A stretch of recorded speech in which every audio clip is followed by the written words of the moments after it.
لا علم لنا إلا ما علمتنا إنك أنت العليم الحكيم رب اشرح لي صدري ويسر لي أمري واحلل عقدة من لساني يفقهوا قولي أما بعد الحمد لله على نعمة الإسلام الحمد لله على نعمة الإيمان وكفى بها من نعمة alhamdulillah segala puji bagi Allah Subhanahu wa taala yang mengumpulkan kita, mempertemukan kita, memberikan kepada kita jatah-jatah untuk berzikir, jatah untuk ngaji, jatah untuk bermunajat, jatah untuk talabul ilm, jatah untuk bersilaturahim satu sama lain di dalam kebaikan. Semoga yang terjadi kepada kita ini dilanggengkan sama Allah, diistiqomahkan selalu oleh Allah, dikasih berkahnya ilmu, dikasih berkahnya umur, dikasih berkahnya harta, dikasih berkahnya keluarga, dikasih berkah di dalam setiap langkah-langkah kehidupan yang kita langkahi setiap harinya.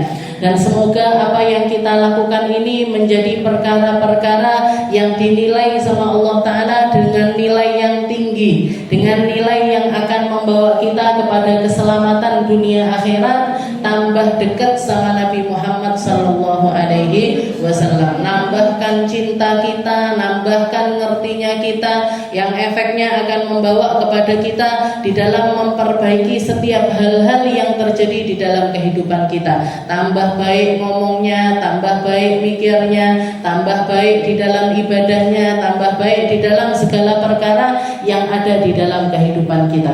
Dan majelis taklim ini memang satu majelis yang Allah Subhanahu wa taala janjikan untuk turun sakinah di dalamnya, turun sebuah ketenangan yang akan membawa, yang kalau kita baik di dalam majelis tersebut, efeknya juga akan menenangkan kita bahkan setelah kita keluar dari majelis. Ya, setelah kita keluar dari majelis. Makanya kita selalu minta sama Allah Taala di awal perkara kita, di awal, apalagi ini adalah pertemuan pertamanya kita, ya, dikasih niat-niat yang banyak. Kita taruh niat-niat yang banyak. Kita taruh niat-niat yang tinggi. Katanya para ulama, al-madad ala qadril mashhad. Sesungguhnya apa yang kita dapatkan itu sesuai dengan apa yang kita niatkan. Kalau niatnya kita banyak, niatnya kita tinggi, niatnya kita indah, maka sebanyak itu juga yang akan Allah Ta'ala berikan kepada kita. Begitu juga kalau yang Buddha mulai cuma gitu aja, nah maka yang kita dapat juga cuma itu saja. Makanya bahkan Nabi Muhammad mengatakan kadang-kadang niatul mukmin khairun min amali. Niatnya orang iman itu lebih baik daripada amalnya sendiri. Karena kalau niat itu bebas dari riya. Kalau niat itu bebas dari perkara-perkara ujub, riya, pamer dan lain sebagainya, itu hilang. Istilahnya nggak akan ada di dalam ibadah berupa niat itu. Hal-hal yang berpotensi untuk merusak amal tersebut tidak ada. Aku niat ngaji, saya niat tok tapi durung ngaji. Wes pamer, aku wes niat tok pokoknya. Jare ngomong niat tok kabeh wong ya iso.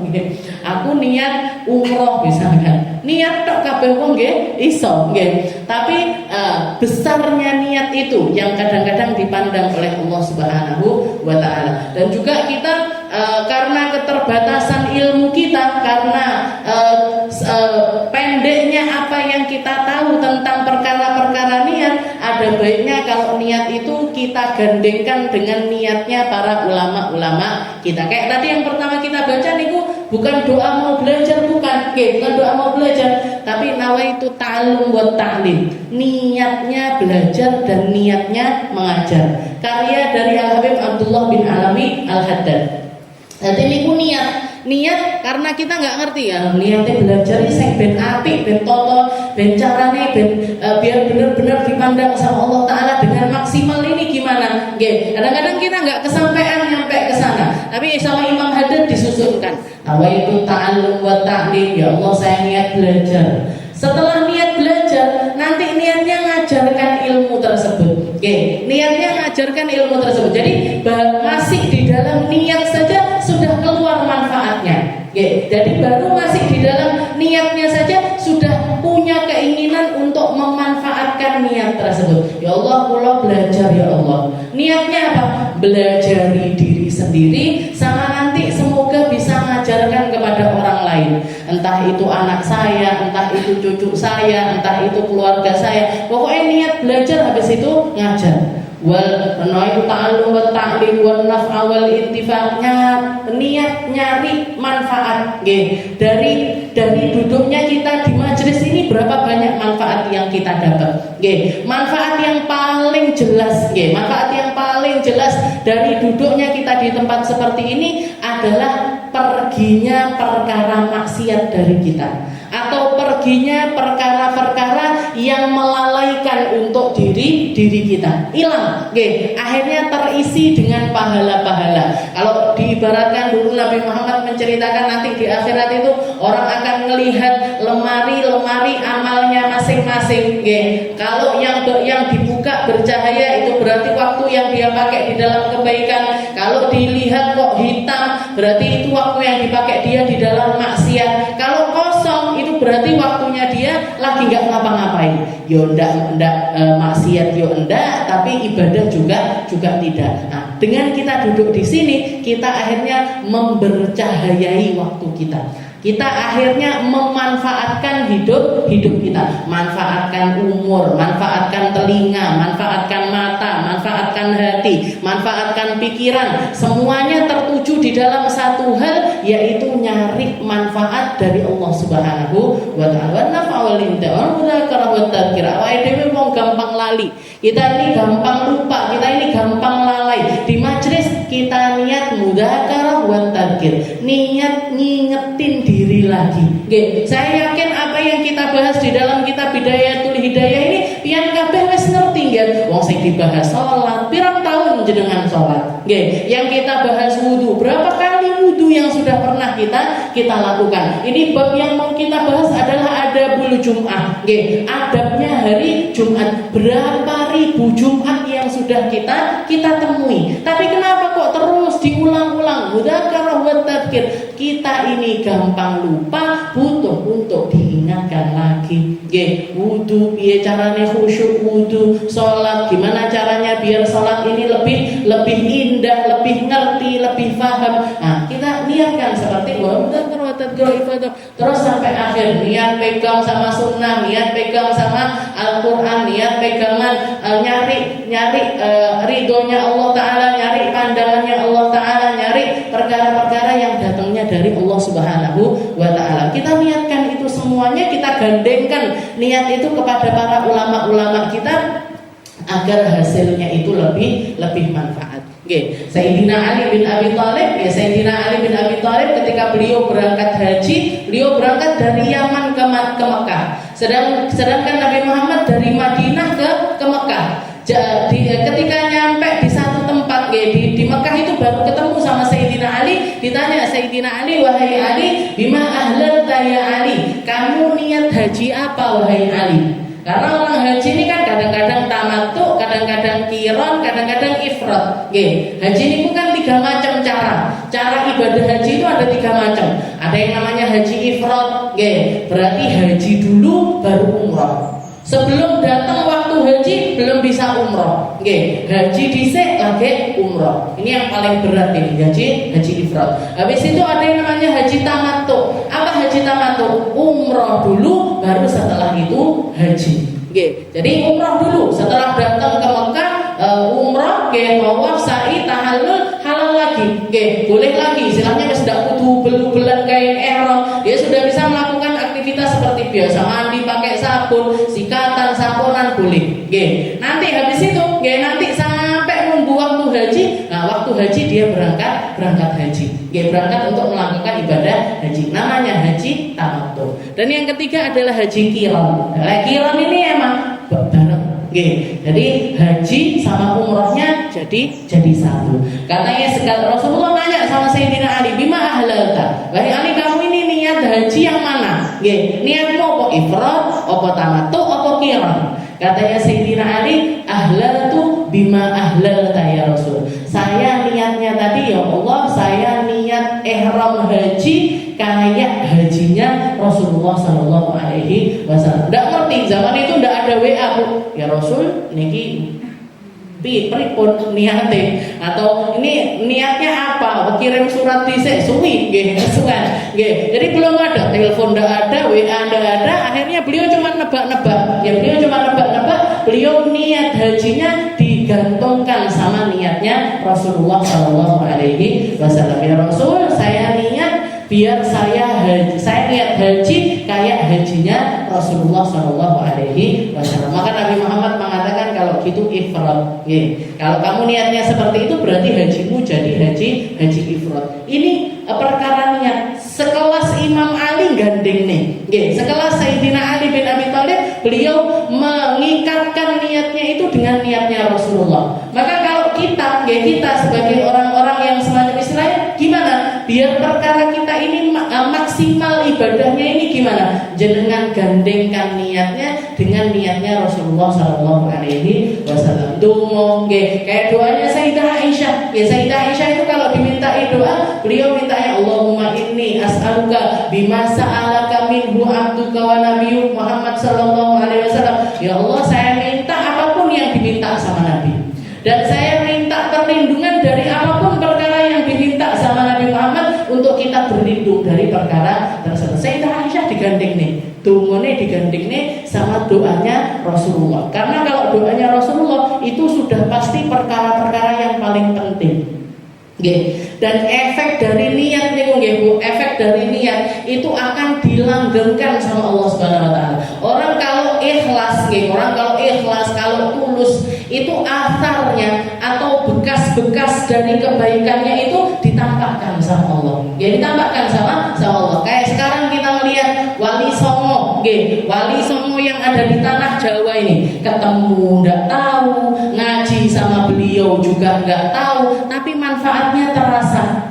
Manfaat dari berkah dakwahnya beliau ini terasa. Makomnya masih diziarahi, ada fakultas namanya Fakultas Sunan Ampel, ada tempat sekolahan namanya sekolahan yang disandarkan kepada wali-wali tersebut. Kenapa kok bisa seperti itu? Karena keikhlasannya beliau, karena keindahan niat yang ada pada beliau. Allah Ta'ala menjaganya untuk memanjangkan usia amalnya mereka.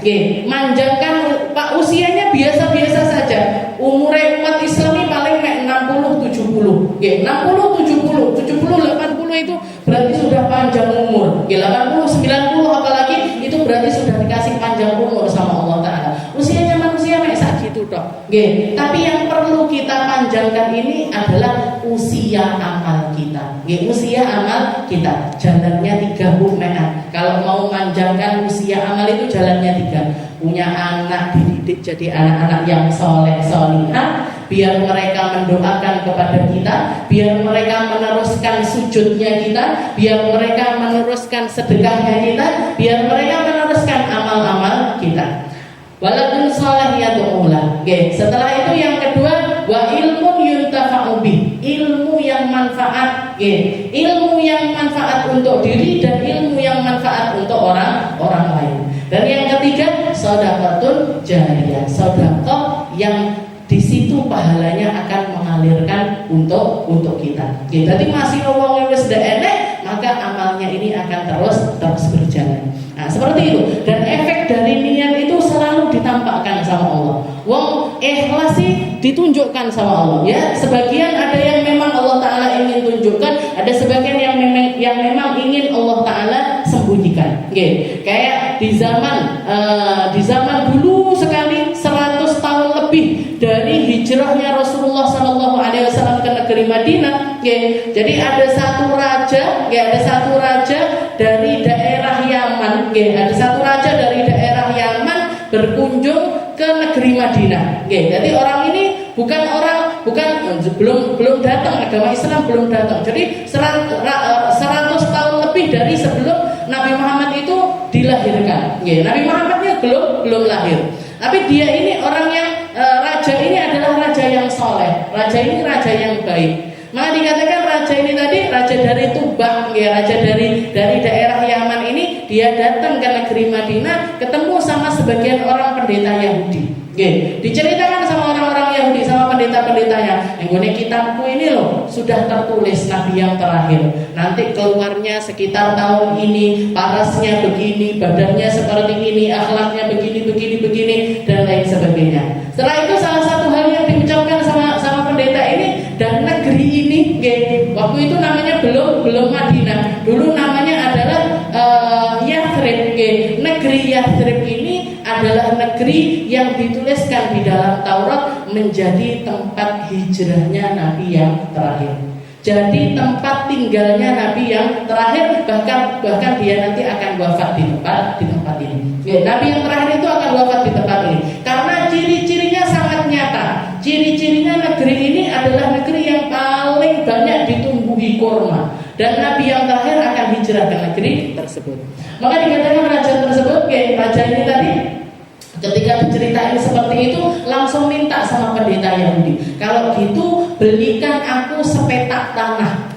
Belikan aku sepetak tanah, akan aku bangunkan rumah tinggal, akan aku bangunkan rumah tinggal yang indah, dan saya niat mugo-mugo omah iki dan di tempat tinggalnya Nabi akhir zaman.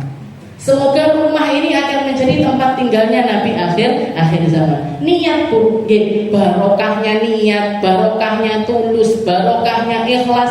Dikatakan ketika 100 tahun kemudian dari dibangunnya rumah tersebut, rumah kalau sudah umurnya 100 tahun itu kan jenengan bisa bayangkan sendiri. Biyen dadi omah paling dhuwur, saiki dadi omah paling endek. Dulu jadi rumah paling megah, setelah 100 tahun jadi rumah paling sederhana. Ini abine sering cerita, kimbiyen omahe wong sugih, kimbiyen omahe wong sugih, ndelok kabeh dikumpuli sebelah-sebelah diumpuli sama rumahnya orang-orang yang dibangun lebih tinggi daripada itu. Maka dikatakan Rasulullah SAW 100 tahun kemudian Rasulullah pindah ke negeri Madinah.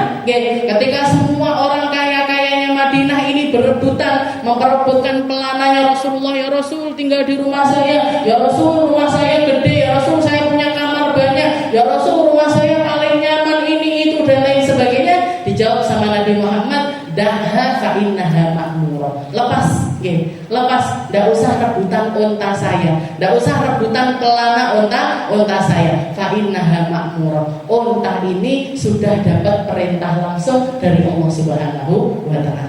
Dapat perintah langsung dari Allah. Maka dikatakan Rasulullah jalan sampai nyampe di satu tempat, satu lapangan besar. Si unta ini tadi deprok di tempat tersebut, maka Rasulullah mengatakan hadza li masjidi. Tanah ini nanti akan aku bangun jadi masjidku. Tuh tanah ini akan aku bangunkan jadi masjidku. Sekarang jadi Masjid Nabawi. Setelah itu berdiri lagi jalan sampai di depan rumahnya Abu Ayyub Al-Ansari.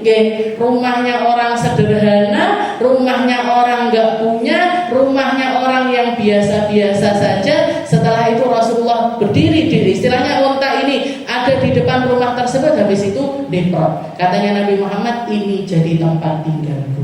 Jadi masjidnya sudah dipilih, rumah tinggalnya juga sudah dipilih. Rumah paling sederhana. Bahkan katanya Abu Ayyub Al-Ansari, saya ini bukan termasuk orang yang berani geret pelananya Nabi karena nggak pede sama rumah saya. Istilahnya Rasulullah tinggal di rumah saya, nanti saya nggak bisa ngasih fasilitas yang baik untuk beliau. Tiba-tiba malah rumahnya beliau yang dipilih sama Rasulullah SAW.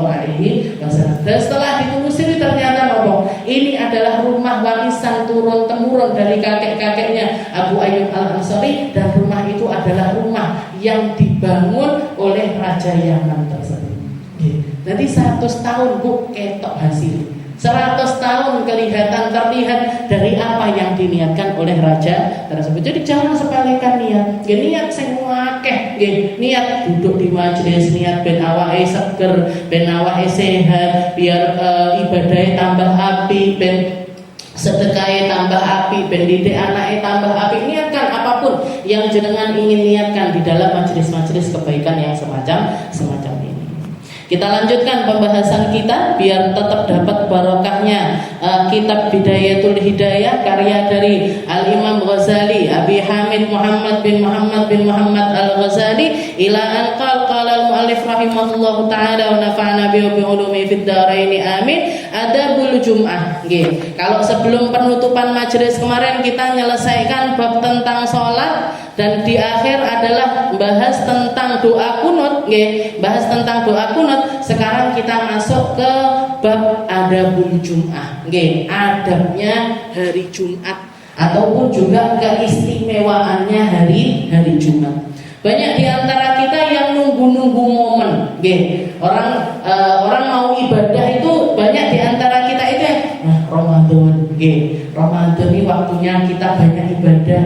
Terus habis itu nanti hari raya atau nisfu Sya'ban ataupun juga Rajab dan lain sebagainya itu banyak dinanti-nantikan orang untuk ibadah. Padahal ada hari di mana Allah Ta'ala memberikannya itu seminggu sekali, seminggu sekali, dan keafdoliahannya itu nggak kalah dengan hari-hari yang lainnya, yaitu hari Jumat. Hari Jumat ini bahkan disebut sama para ulama Sayyidul Ayyam, rajanya hari, rajanya hari, di mana keafdoliahannya itu nggak kalah dengan hari-hari istimewa yang lainnya. Bahkan sebagian ulama mengatakan yang mengalahkan keafdoliahannya hari Jumat itu cuman hari raya, cuman hari raya dan juga malam Lailatul Qadar.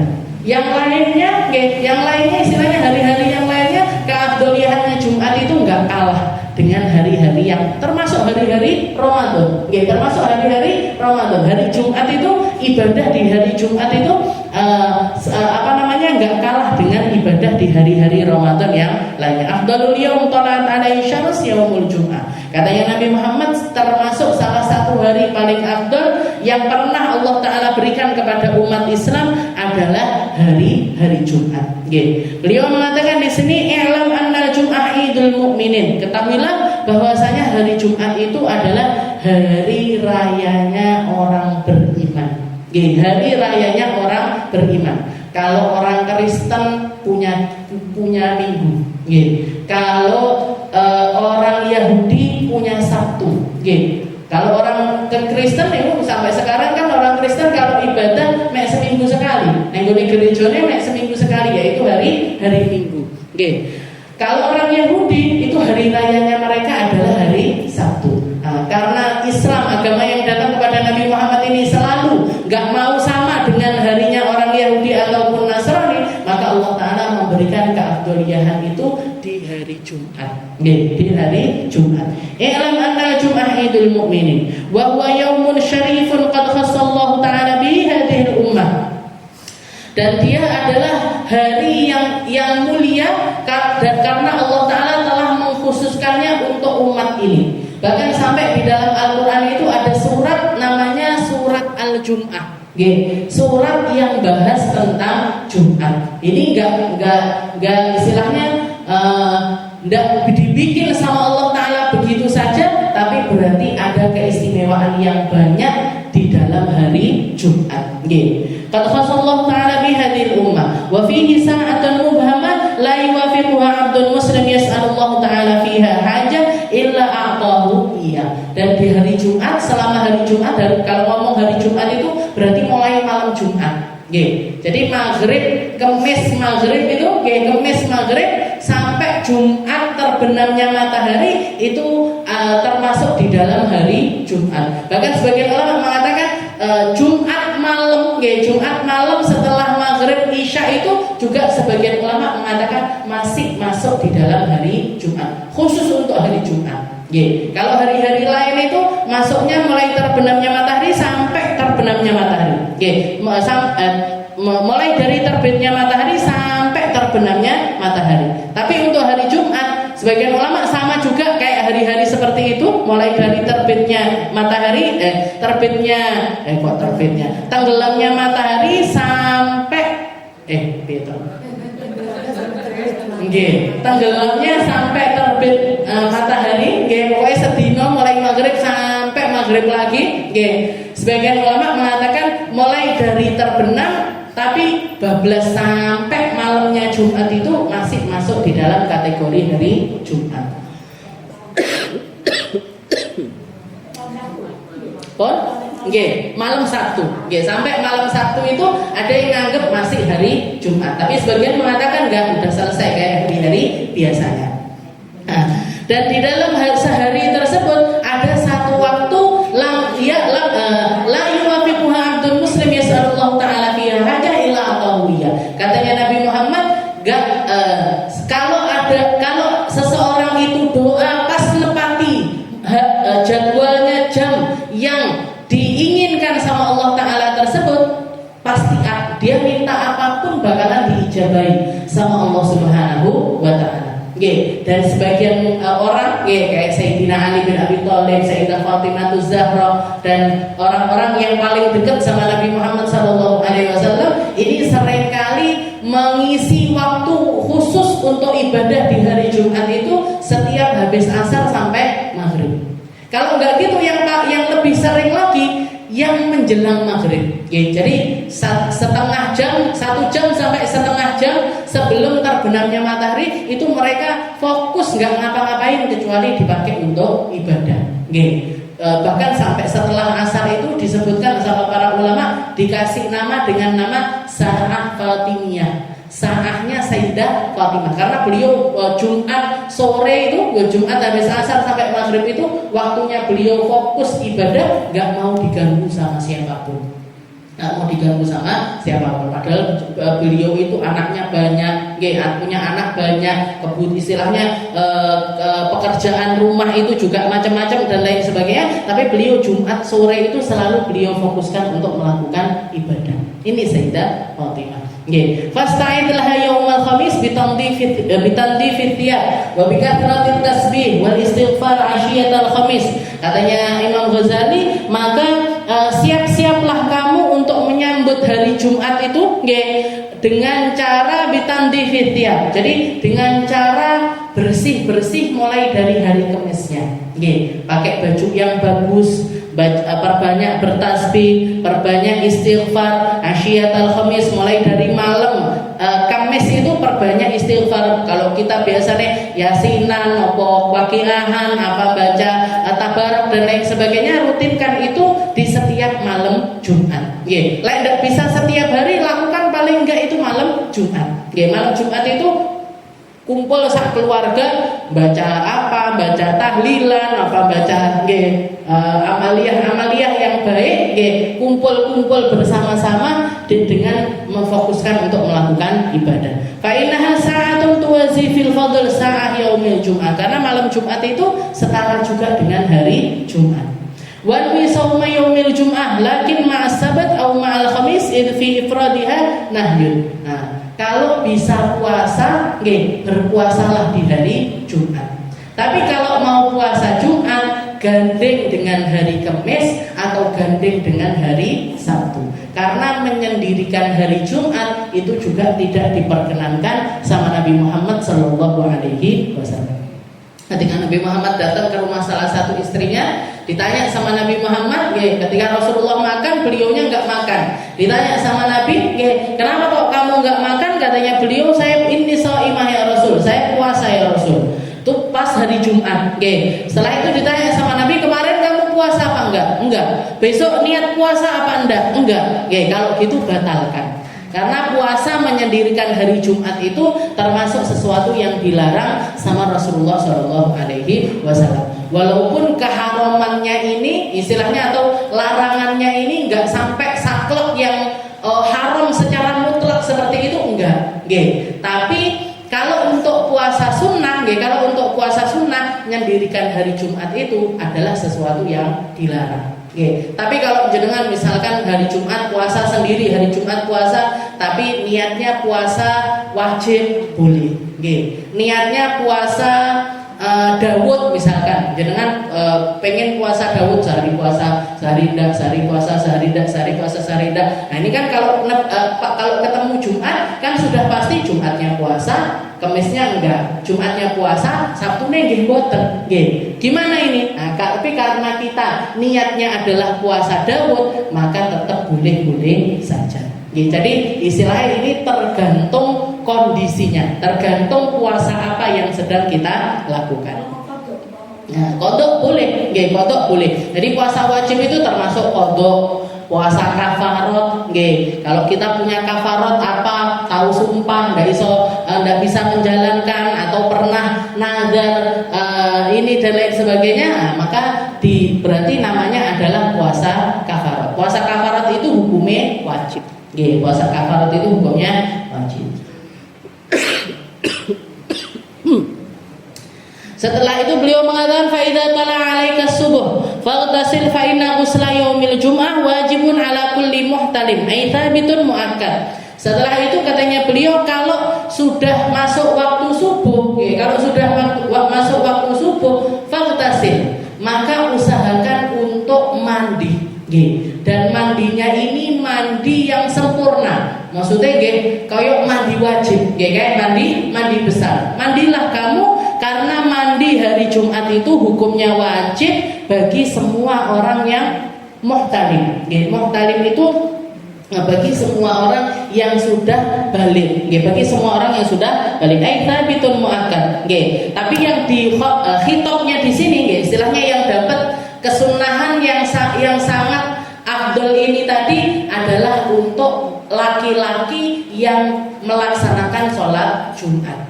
Mandi Jumat itu sangat-sangat dianjurkan. Bahkan di madhab lain, kalau di madhabnya Imam Syafi'i hukumnya sunnah muakkad, nggak sampai ke wajib, tapi sangat ditekankan sekali. Tapi di beberapa madhab hukumnya wajib, karena Nabi Muhammad pernah mengatakan ghuslul Jum'ah wajibun ala kulli muslim. Orang Islam berarti mandi Jumat itu hukumnya wajib.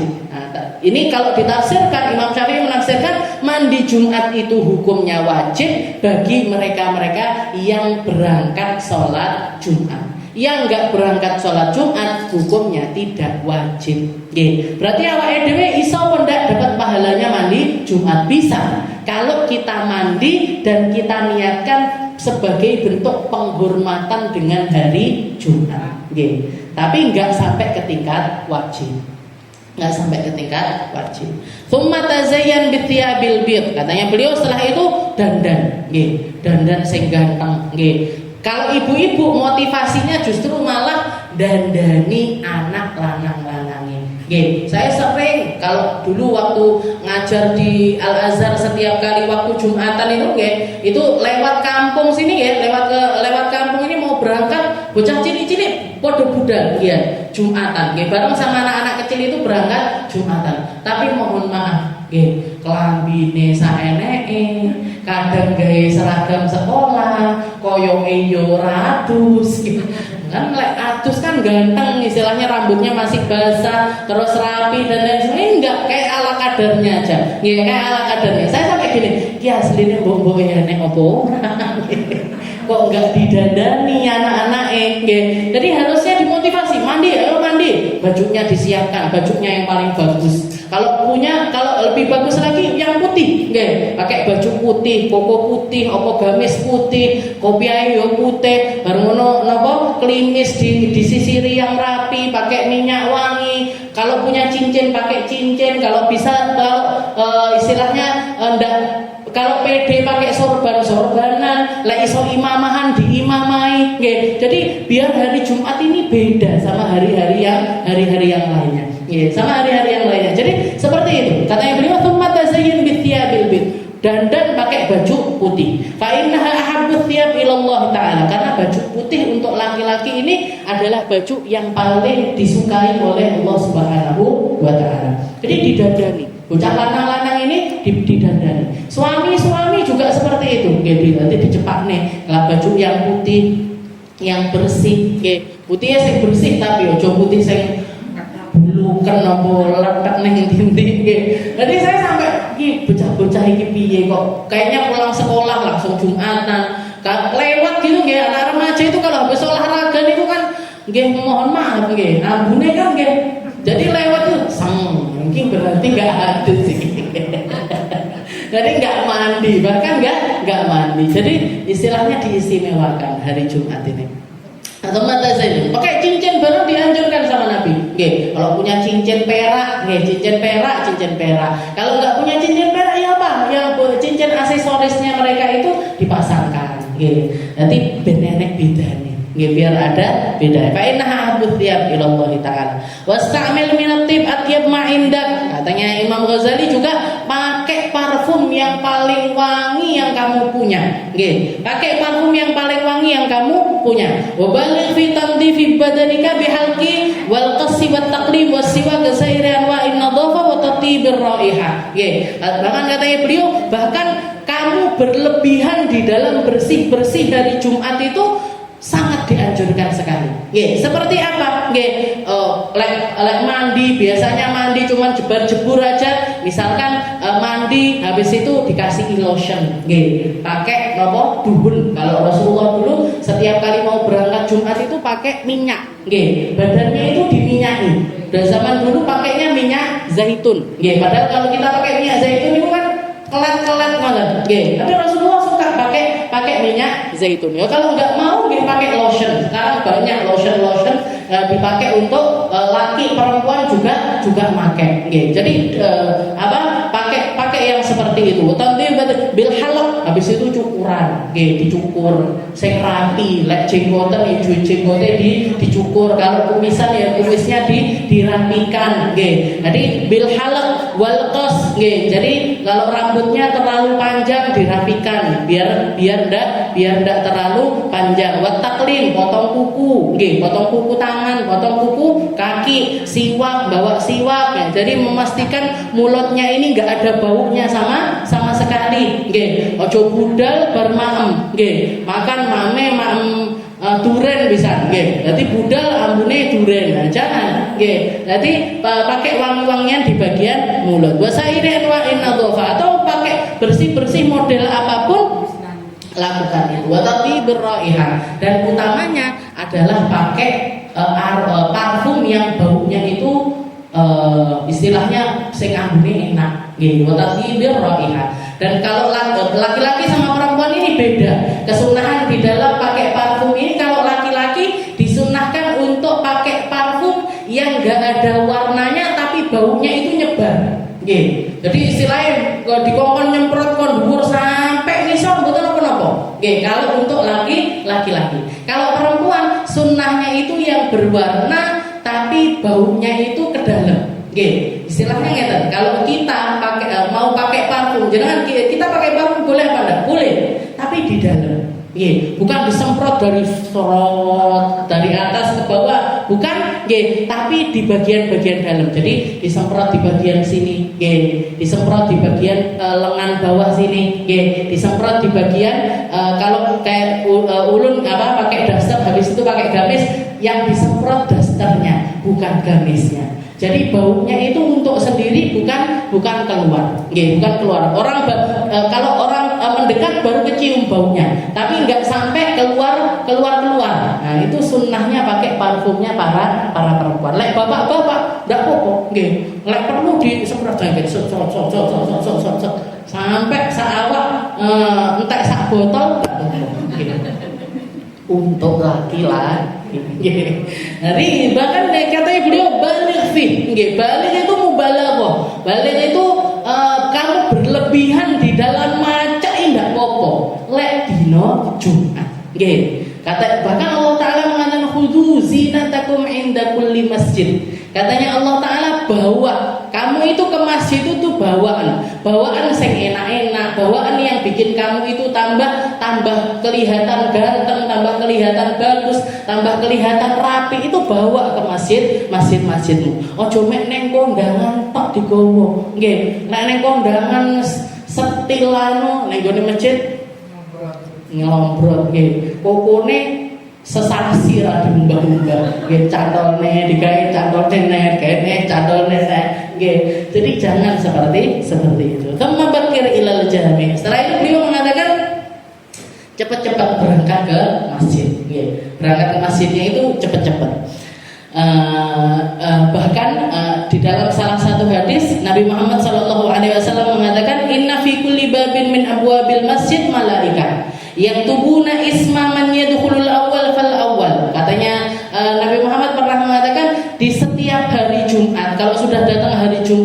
di setiap pintu-pintu masjid itu ada malaikat-malaikat yang bertugas untuk nyateti namanya orang-orang yang pertama kali masuk ke dalam masjid. Fulan. Jadi fal awal.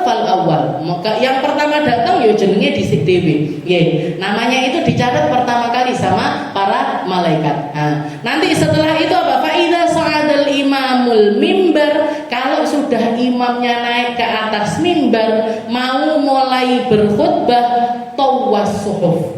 Bukune ditutup. Nggih. Bukune ditutup wa yasma'ul khatib, dan malaikat itu ikut mendengarkan khutbah. Berarti sing melayu pas khutbah niku ya ora enek jenenge ning ngene kita. Nggih. Wis ndak ketulis, ndak kecatet nggih. Ndak kecatet sing melayu pas khutbah itu kan sing melayu orang-orang masih pada bahkan ndak melayu kadang-kadang enggak. Oh, sik khutbah. Jenengmu ora enek Mas ning kita. Nggih. Namanya sudah enggak masuk di dalam tulisannya para malaikat. Nggih. Bahkan bisa jadi enggak masuk di dalam kategori orang-orang yang hadir Jumat.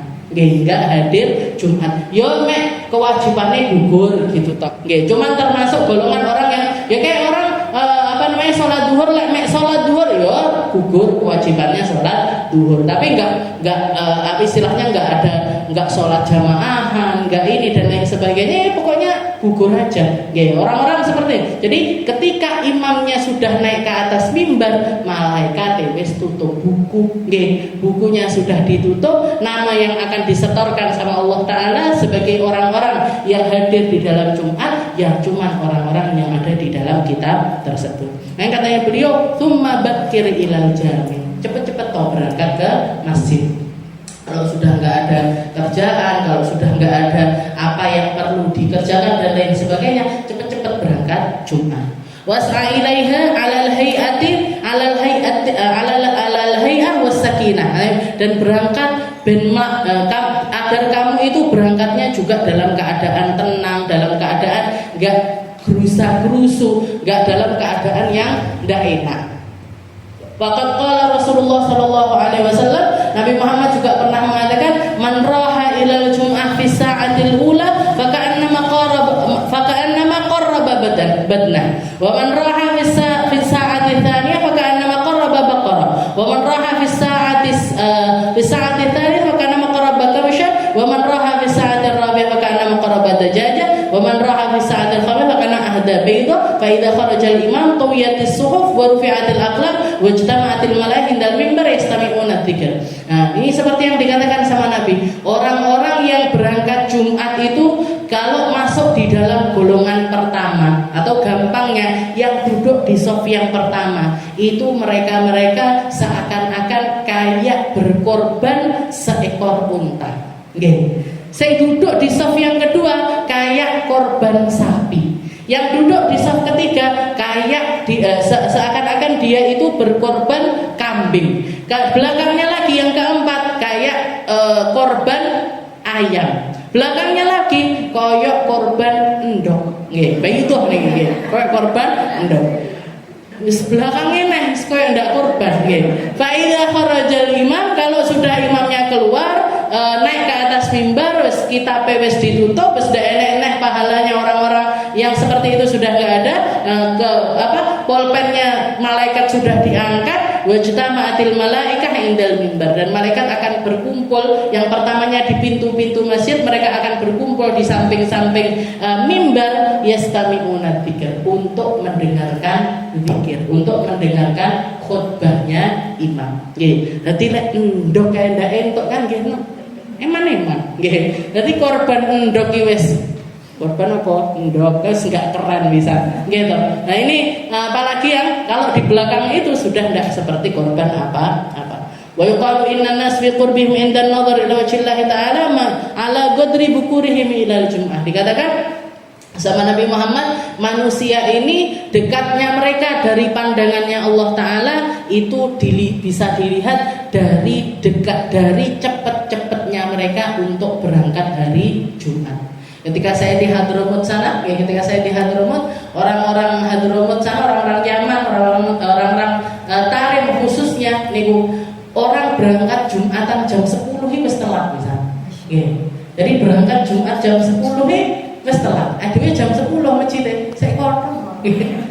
Ora enek sapa-sapa sih. Jadi orang-orang itu bahkan mengatakan jadi berangkat jam 10 itu sudah kayak orang yang telat sekali untuk berangkat Jumat. Oke. Jadi ini yang karena mereka sesuai dengan apa yang mereka yakini, kuatnya iman mereka, kuatnya keyakinan mereka bahwasanya pandangannya Allah Ta'ala kepada seorang manusia itu bisa dilihat tergantung dengan cepet-cepetnya mereka di dalam berangkat Jumat. فإذا دخلت الجامع فاطلب الصف الأول وإذا اجتمع الناس فلا تتخيط رقابهم ولا تمر بين أيديهم dan seterusnya. Wallahu a'lam bishawab. Insyaallah kita lanjutkan di pertemuan yang selanjutnya tentang adab-adabnya